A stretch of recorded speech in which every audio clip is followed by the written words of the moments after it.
Hello, my friend. This is The Pathetic Truth. I'm your host, Yanexi. Thank you for being back here. I invite you to have a seat and get comfortable as I continue to share my story of awakening with you. And before I begin, I'd like to remind you that my content is not for children. I'd like to open this episode with a poem called Two Kids Stuck in Their Patterns. As I walked away, you stayed. Upon turning around, a petrified child I found. And then, like a crashing wave, it came. I saw a reflection of myself as clear as day, the error of my ways. This time, control failed. I was freed from a once unconscious need that hid behind my playful child, carrying two candies in one hand, and in the other an invisible shield, only revealed when pierced by the arrow of rejection. You held up a mirror, and for that, I am eternally grateful. And I think this gives a good idea of what I'm about to talk about. So this poem came from this experience during that pivotal week that I started discussing in our previous episode. Essentially, that fourth day of the week, it was a Thursday, I was being playful, and I brought in a t-shirt and I showed it to Vincent, and everything was great, and it seemed like it was a party at that gym. And then suddenly I see his friend behind him give me that cold stare and shake his head, and I got that ominous feeling that something bad was about to happen. But when I checked with Vincent, he said that he was fine, and he was all smiles, and he seemed like he was in a playful mood himself. So I kind of brushed it off and said, okay, I can just continue to come in here, and this 1 hour a day, I'll allow myself to be a child in the playground. Now, towards the end of that night, he, at the end of the night, as he was about to leave, and I thought, okay, well, we've walked out 2 or 3 nights, and we're talking about Star Trek and whatever, and I really wanted to build a little friendship with him. And as he was about to leave, he started talking to a couple that worked out there, a man and a woman. And I was kind of, gym friends with these folks as well. And so, and I was in that area where they were talking, and I kind of tried to insert myself in the conversation. In retrospect, I kind of cringe at myself a little bit, but the frame of mind that I was in, I really wanted to just kind of walk out with him and continue our little discussion. And so,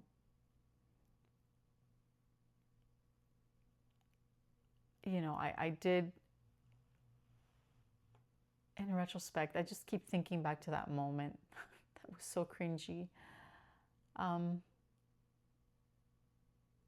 was kind of like a little kid that wanted to be included in a peer group, God. And so I feel embarrassed thinking back to it, but I also feel kind of like a bit of compassion for the kid that I had allowed myself to be in that space at that time. I was so serious and responsible in other domains in my life and most of my day, in my work and everything else, that this time at the gym I have felt like a respite, and I had gotten, I feel like, the feedback to say, hey, this is okay. You can just come in here and be a kid for an hour. For some reason, which would become much clearer later on, Vincent made me feel like a child. At the beginning, it was like a scared kid. I felt vulnerable, but then I just felt like a playful child.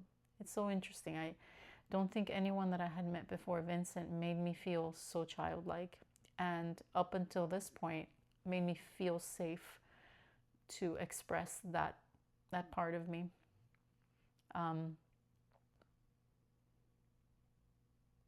I did have this overwhelming feeling that this was gonna come to an end, and that it was up to me to somehow rescue this situation, so that I could just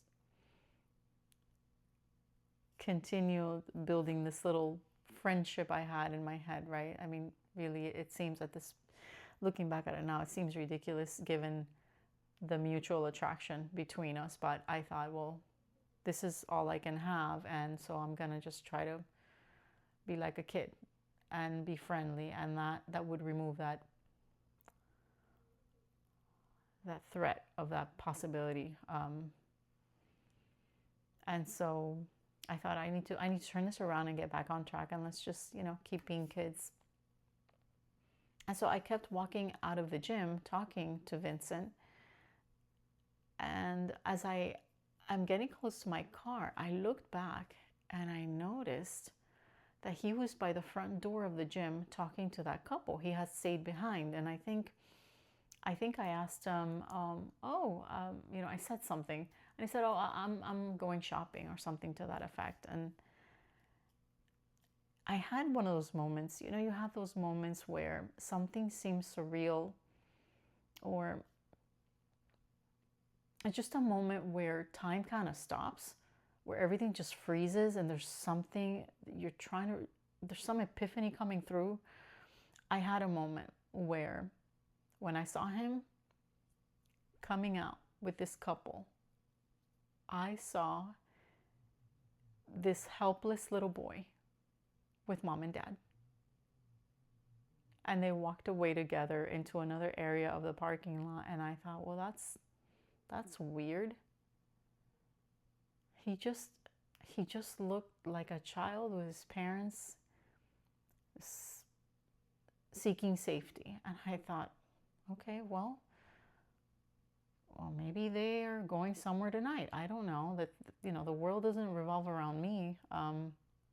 Maybe it's just tonight. Whatever, they have plans, right? But again, I had such a weird feeling, and I thought, something's going on here. And to me, even in that moment, I thought this was planned, because he would usually park by my car, in front of my car, and that night he parked away from it. He parked by his friends and walked in another direction with them. And I just thought, okay, stop being so egocentric. This isn't about you, right? This has nothing to do with me. But again, that little voice inside, I was like, there's something going on here. There's something going on here that nobody's telling me about.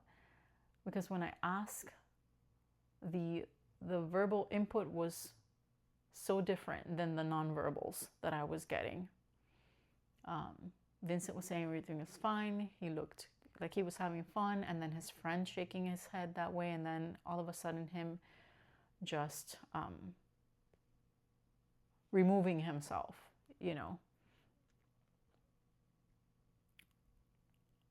In that moment where everything seemed to freeze for me, this God, this divine, this human being that I had placed in this pedestal, this godlike creature, became a child. Became a child like the way that I was feeling, which essentially was a lot of projection. And even in that moment, the visualization that I had, because I had a visualization of a mirror in front of me, and me seeing myself with my parents as a little scared little kid.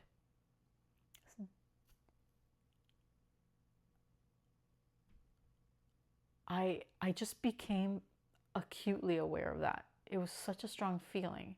Like I was looking at myself. Something, this was a new thing for me, and it's like something that I couldn't see was pointing my attention towards my childhood. It was like, hey, this needs your attention. So it was a very strong visualization and feeling that I had. And it raised my awareness. I also, I thought about, in that moment, which I alluded to in that poem, my issue with control, with controlling events that really, really I had no control over. Ever since I was a kid, I was very anxious. And I think part of the reason for that anxiety was I had an internal locus of control. So if I wanted to achieve something, I knew it was up to me to work hard and study or whatever to get the grade, to achieve the thing. And in this case, it's like if I want to keep this burgeoning friendship, if I want to maintain this, if I want this to grow, if I want this to go somewhere, it's up to me. No one is going to do it. But how wrong is that? A relationship, a friendship, whatever, it's more than one individual. It was not all up to me. It was up to Vincent as well, except he wasn't communicating verbally, but I should have taken a hint, I guess, and I should have just abandoned it, but instead I got really in my head trying to figure out what was going on when I had really very little information that I could, very little evidence. It brought up this theme for me of, well, if I want something, I have to work hard to make it happen. And if something bad happens, I especially tended to focus when I was younger on bad outcomes. If I had a bad outcome, it's because either I did something I wasn't supposed to do, or I failed to do something that I was supposed to do.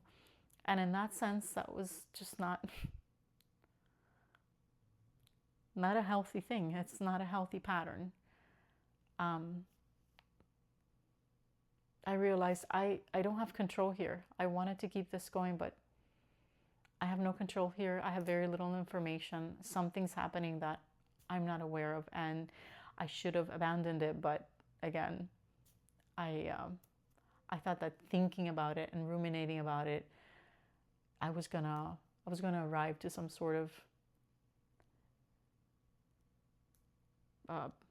information or way to make this happen, this thing that I wanted, to make it happen.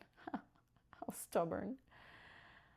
Oh, I thought that I could change a dynamic on my own. That's really, really ridiculous.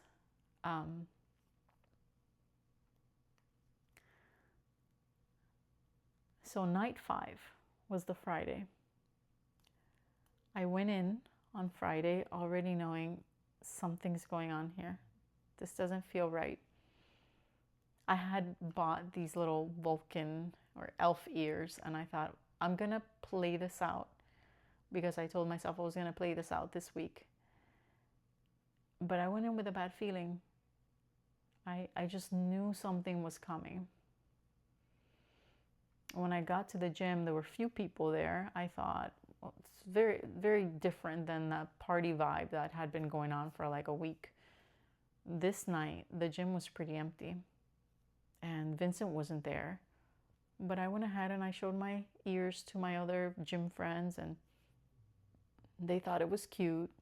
And I thought, all right, well, I'm gonna have this party all by myself, right? Let me just have fun by myself. Vincent showed up a little later, and he did not even look my way. And so I thought, maybe I'm imagining things, or I don't know, let me just go say hi. He seems so different. And if you might recall, he had done something similar before, where he suddenly just, his mood seemed to change, and hey, maybe this had nothing to do with me. So I went up to him and I just pointed at my ears and I said, "You see them?"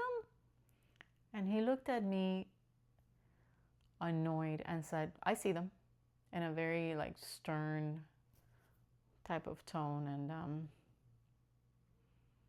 I just thought, well, okay, someone flipped a switch here. And to me, it felt really sudden, even though my intuition had been screaming at me since the day before. Since I saw his friend shaking his head, my intuition had been screaming at me that something wasn't right. When he just kind of said that sternly like that, and first of all, the first instinct was, what did I do? Oh my God, what did I do? I did something wrong. I felt so guilty. I felt awful. I felt rejected and brokenhearted, to say the least, because when I went into that gym feeling like a child, I went into that gym feeling like a child. And so it was kind of like a vulnerable kid being rejected by someone they thought they were creating a friendship with. It sounds really immature, but that's the role I allowed myself to play. And because I was in such a vulnerable frame of mind, it really hurt. But it's okay, because the adult is always here to rescue to rescue the kid. So after the gym, as I usually did, I went to the grocery store. And as I was going to check out, I saw a special edition Star Trek magazine. And to me, I thought, what an amazing coincidence. Okay, I'm going to buy two. I'm going to buy one for me and I'm going to buy one for my friend. Oh my goodness.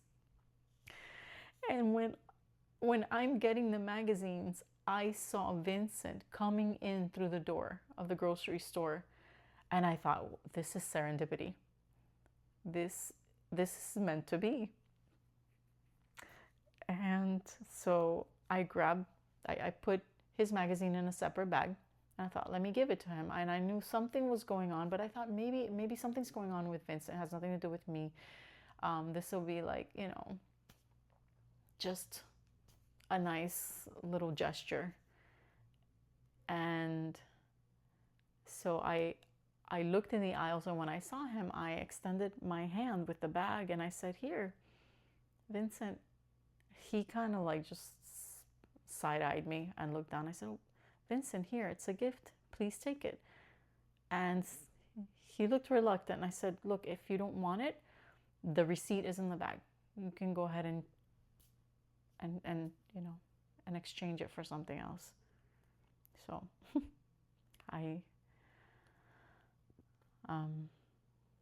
I felt like I was in the dark about something, and I'm like, okay, well, this is another rejection, but I felt like that's fine. It's an olive branch, or maybe it'll cheer him up with whatever's going on here. And if anything else, it's a nice gesture.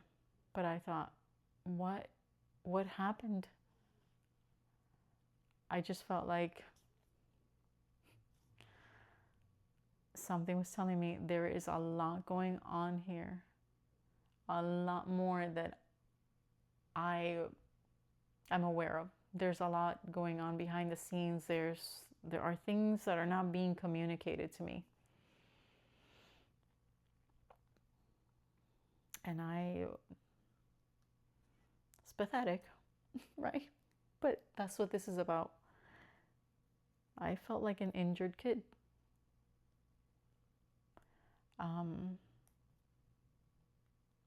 But the point of that is that what was happening is that an old wound was basically being activated. And there was a force, a mysterious force that was trying to steer my attention in that direction. Make this obvious, okay? I had sort of played along with this whole child, explain, just being a child at that place. Something was telling me it's okay, this is a safe place. And then this sudden rejection, and the way that it hurt so deeply. It hurt so deeply, and I thought, something needed to be looked at. There was an injury that needed to be looked at. And as time would go on, this would become more and more obvious. There was an old injury that needed my attention. So I will leave you with a short poem. This is the only poem in my book that has an illustration. It has a picture of that, the cover of that Star Trek magazine. It's called The Gift. When I said, "Here, it's a gift, please take it," it was not words on paper in a plastic bag that you rejected, but my heart at its most vulnerable and innocent.